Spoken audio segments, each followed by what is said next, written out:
तुम्हाला सांगतो साहेब, आजपर्यंत मी इतका फिरलो पण एवढा प्रामाणिक आणि गोरगरिबांसाठी झटणारा वकील मी पाहिला नाही. जाधव साहेब फारच भारावलेले दिसताय. काय प्रामाणिक वगैरे व्हायचा विचार आहे की काय? साहेब, काही गोष्टी रक्तात भिनलेल्या असतात. मी ठरवलं तरी ते करता येणार नाही. जाधव साहेब, अहो प्रत्यक्ष कुबेर तुमच्या घरावर पैशाचा पाऊस पडायला तयार असताना तुम्ही तीर्थयात्रेला कसले जाताय? तेही बरोबर आहे. त्यांनी तुम्हाला एक निरोप द्यायला सांगितलंय. अच्छा, बोला. निरोप असा आहे, ते म्हणाले की अरुण साहेबांना सांगा की ते लढाई अजून जिंकलेले नाहीये. लढाई सुरूच तेव्हा होईल जेव्हा सरकारकडून तुमची कंपनी बंद पाडण्यासाठी नोटीस येईल.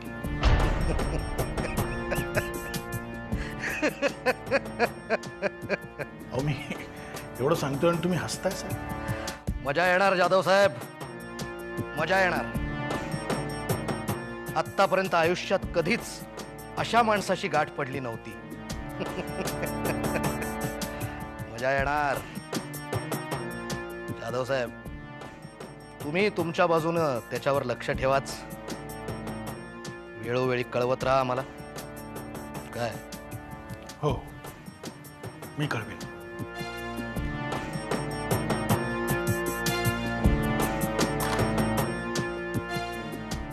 अशा या प्रामाणिक माणसांना तोडून मोडून रस्त्यावर आणायला खूप मजा येते. जे वाकायला तयार नसतात अशांना मोडावंच लागतं.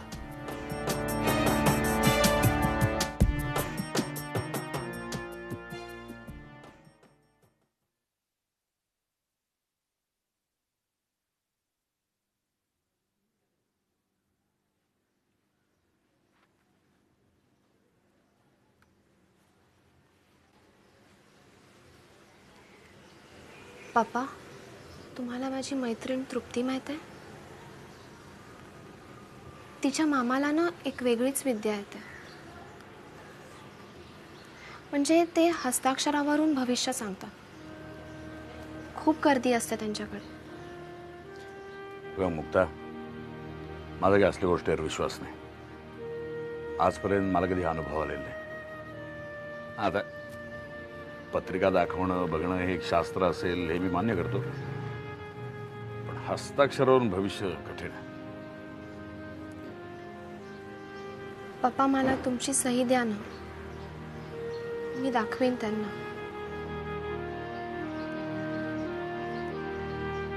तुला ह्याविषयी निश्चितच बोलायचं नाही. तुला विचारायचं वेगळंच. त्या दिवशी ऑफिसमध्ये साहेबांबरोबर काय घडलं हेच ना? नाही पप्पा, मला कळलंय सगळं. ज्या गोष्टी सांगताना तुम्हाला इतका त्रास होतो त्याबद्दल कशी बोलेन मी. पण सागर सांगत होता यामागे खूप मोठं कारस्थान आहे. नको ती लोक गुंतली आहेत ह्यात. तो बोलणार आहे तुमच्याशी.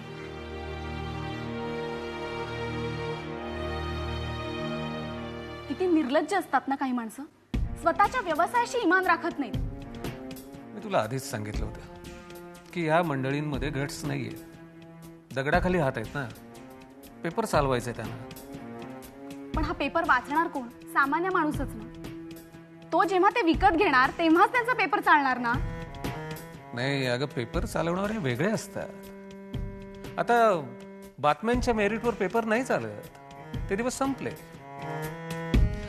तू पूर्वीचे सगळे पेपर्स पाहिलेस का? त्याची बदललेली रूपं पाहिलीस का तू?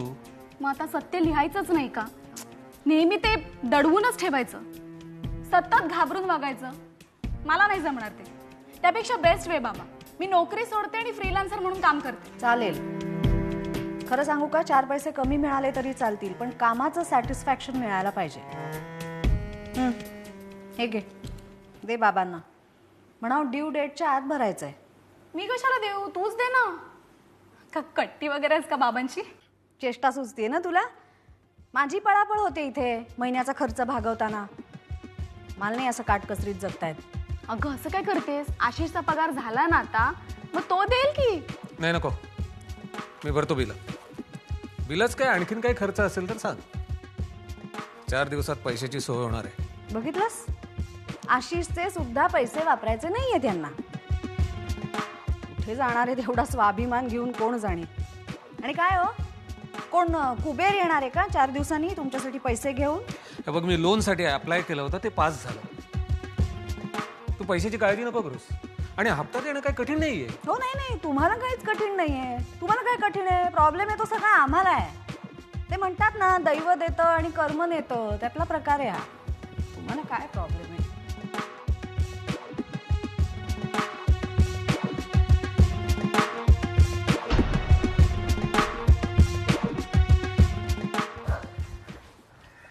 अरे हाय, सरप्राइझिंग, आज तू इतक्या लवकर जिम मध्ये? व्हॉट डू यू मीन? हा म्हणजे इतक्या सकाळी? इन्स्पिरेशन. कोणाचं? नाही म्हणजे मलाही आजकाल असं वाटायला लागलंय की आपण सुद्धा सागरप्रमाणे वागायला हवं. हो ग, आजकाल सागर खूप वेगळा वागायला लागलाय. म्हणजे कुठल्या तरी वेगळ्याच विश्वात असतो तो. पण मला एक कळत नाहीये की एवढा ड्रास्टिक चेंज त्याच्यामध्ये कसा काय आला. खरंच कळत नाही. खूप मॅच्युअर्डली वागायला लागलाय तो. हल्ली ऑफिसलाही जातो. परवा पण मला भेटला तेव्हा गोवर्धन काका प्रकरणाबद्दल मला डॅडशी बोलायला सांगत होता.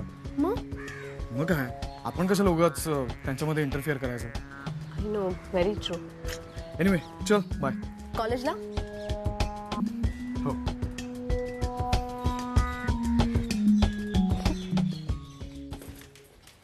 अहो, तुम्ही मांना भेटलात ना? नाही का? नाही, काल त्या तुमची आठवण काढत होत्या. तुम्ही त्यांना भेटून बाहेर पडला असता काय तर. करणार आहे भेटून? त्यांच्या सगळ्या प्रश्नांची उत्तरं देत बसायचं, हेच काम आहे ना? अहो, पण एकदा भेटलात तर. नाही नको, आता नकोच, उशीर होतोय. ओके, निघतो मी. संध्याकाळी लवकर याल ना? बघू.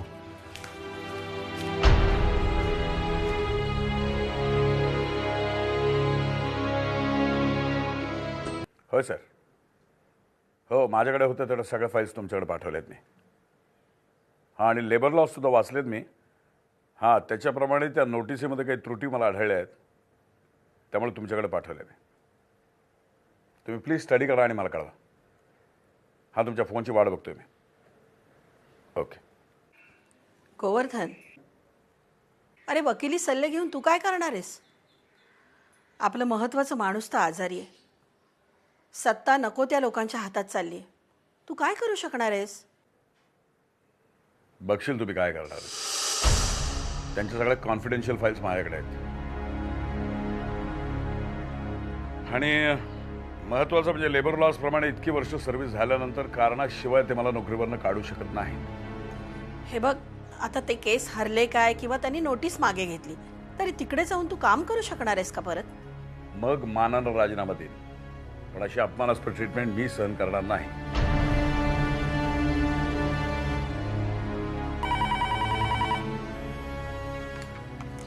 हॅलो. हॅलो ताई, मी शालिनी बोलतेय. मुक्ता कशी आहे? हो, बरी आहे. बरेच दिवसात आला नाहीत तुम्ही शालिनी वहिनी मुक्ताच्या चौकशीला? हो, खरं सांगू, मुक्ताला खूप भेटावंसं वाटतं. तिची चौकशी करावीशी वाटते. पण सध्या परिस्थिती अशी विचित्र आहे ना की. खरं आहे. मासाहेबांची प्रकृती कशी आहे? बऱ्या आहेत त्या. काय चाललंय की कळेनासंच झालंय. सगळंच खूप विचित्र वाटायला लागले. मा तर मोकळेपणाने कुणाशी बोलतही नाही. तुम्ही म्हणताय ते खरंय. परिस्थिती खरंच विचित्र आहे.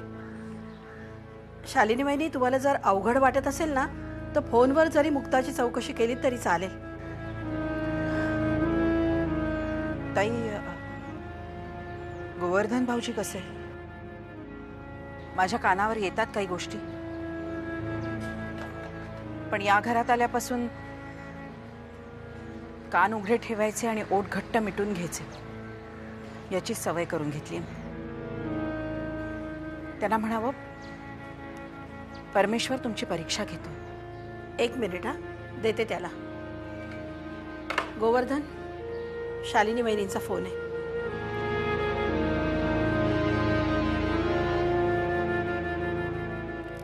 हां हां बोला वहिनी. हॅलो भाऊजी, कसे आहात तुम्ही? हो ठीक आहे, मी ठीक आहे. त्या घरात तुम्ही एकट्याच आहात वहिनी, आम्हाला शुभेच्छा देणार आहे. काळजी घ्या स्वतःची. मोठ्यात तुम्ही आणि मासाहेबांना सांभाळा. हो. ठीक.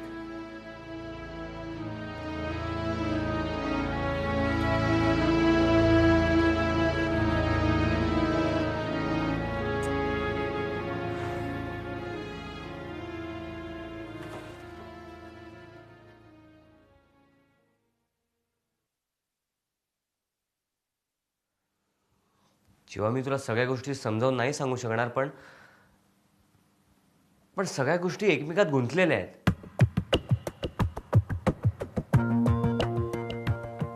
मग सोडवा ना त्या. ते इतकं सोपं नाहीये. काय आहे सागर बाबा, नुसतं जर आपण असंच घोळघालीत बसलो ना तर काहीच सुटायचं नाही. करणार करणार असं नुसतं म्हणल्याने काही होत नसतं. त्यासाठी काहीतरी करायला पाहिजे ना.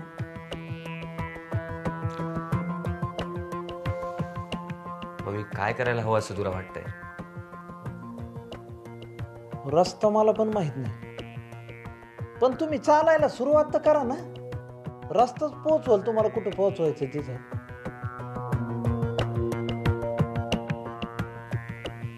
बरोबर बोलतोयस तू.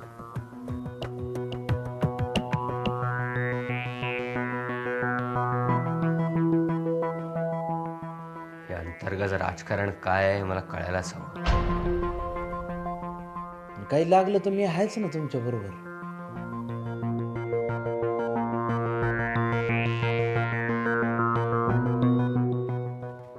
निकिता, हां. हे काय पेपर कुठे आहे आजचा? अरे मी घेऊन आले ते, घे. काय तू.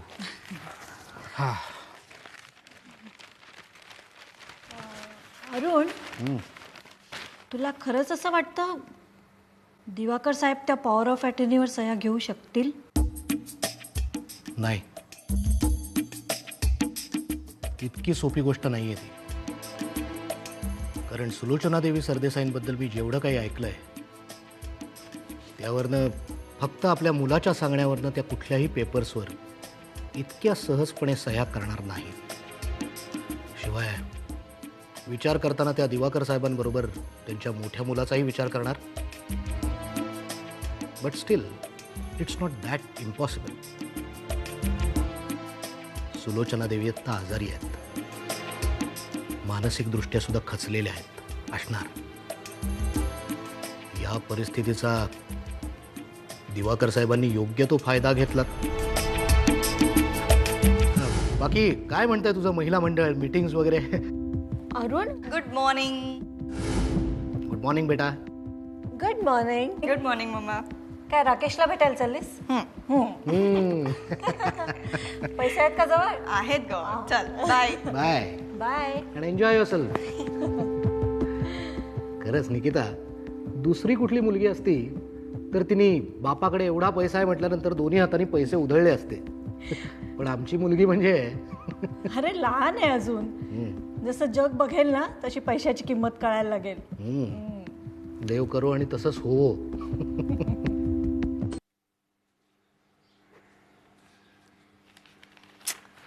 शी, ताई आता पण ग्रेट आहे पप्पा. काय झालं? एकतर मी भाज्या आणायच्या वर हिशोब लागतो हिला. बर 10 रुपये 95 पैसे म्हणजे तसंच लिहायचं, 11 नाही चालत तिला. नशिबान आहेस. आमच्याकडं पावकी दिडकी चौकी का काय म्हणतात तसलं होतं. तोंड पाठ होते पाडे आमचे. तुमच्यासारखं नाही, कॅल्क्युलेटर्स नव्हते आमच्या वेळेला. बापरे, मला नसतं जमलं. तुला सांगतो, परवा एक गणिताचं पुस्तक उघडून बसलो, चक्रावरूनच गेलो. काय तर रंगीबेरंगी फुलं फुगे. आमच्या काळात गणिताचं पुस्तक उघडलं तर गाळणारे हौद आणि भिंतीवर सरपटणाऱ्या पाली. आयुष्यातही तेच वाटायला आलं आमच्या. नशिबाने 4 पावलं पुढं चालायचा प्रयत्न केला, नियतीने 8 पावलं मागे घेतलं.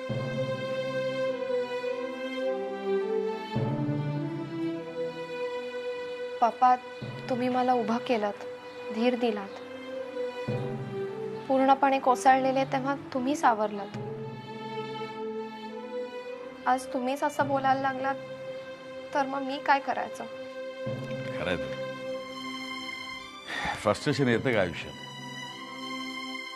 आपण काहीतरी जिद्दीने, सचोटीने, मेहनतीने बांधायचा प्रयत्न करतो, एक वादळ येतं सगळं कोलमडून जातं. पण ह्यालाच तर आयुष्य म्हणतात असं तुम्हीच म्हणता ना पप्पा. मग आज तुम्ही असा धीर सोडून कसं चालेल? पप्पा, तुम्हाला मी पूर्वीसारखं ताठ मानेनं जगायला हवी असेल तर तुम्ही माझ्या मागे उभं राहायला हवं. खरंय तुझं बोल. असे हातपाय घालून चालणार नाही. जो संघर्षातून वाट काढायचा प्रयत्न करतो ना त्यालाच मार्ग दिसतो.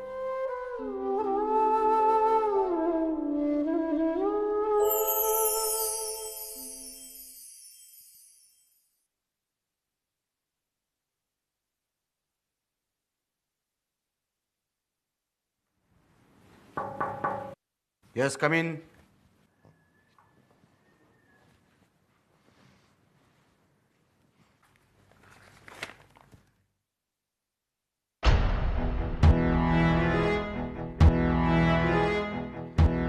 दादा, तुला नॉक करून येण्याची गरज कधीपासून वाटायला लागली? आता ऑफिसची सगळी सूत्र तूच हातात घेतलीस. म्हटलं आम्ही सुद्धा इतर स्टाफ प्रमाणेच वागू. काय झालंय काय पण? हा काय चावटपणा आहे? काय झालं? काय झालंय? ऑफिसमधनं आम्ही आमचे पैसे घेऊ शकत नाही.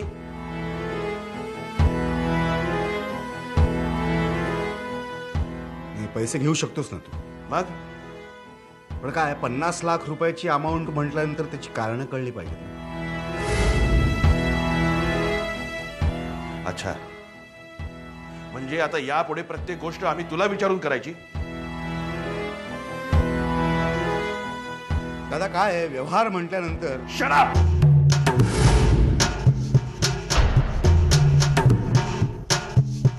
तू आम्हाला व्यवहार शिकवणार आहेस? मोठ्या भावाला?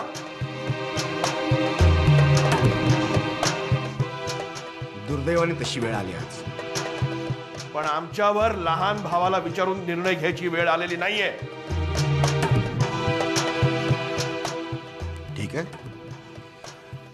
तुला जर का माझं चुकीचं वाटत असेल तर तू मानची परवानगी घे.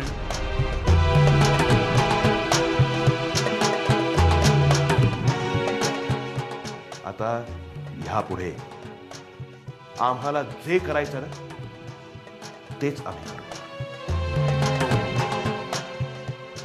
आणि आम्हाला कोण अडवतो ते बघतो आम्ही.